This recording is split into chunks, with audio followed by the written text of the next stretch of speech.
Number 32, subtract the polynomials, and we've been given quantity x squared plus 2x minus 5 minus the quantity x squared, 6x squared rather, minus 4x minus 1. All right, well, this is similar in the sense to number 31 in that this first set of parentheses, there is no sign out front, and so what that tells us is that there is an invisible positive 1, and we know when we distribute a positive 1 through some set of parentheses, the signs of what's inside don't change, and so we can therefore just drop this first set of parentheses and rewrite the terms exactly as they appear inside that set of parentheses.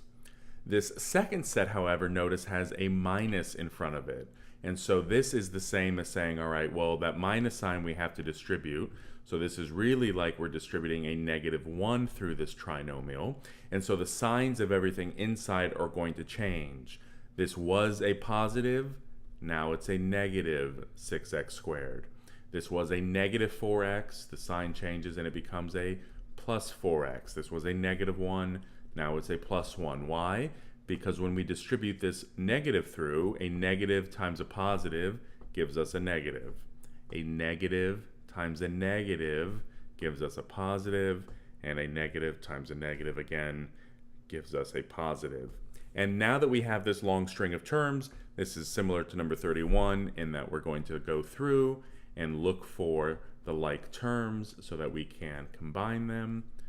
And once we've done that, we end up with x squared minus 6x squared. Well, that gives us minus 5x squared. 2x plus 4x gives us plus 6x. And lastly, minus 5 plus 1 gives us a minus 4. And so we end up with number 32, negative 5x squared plus 6x minus 4.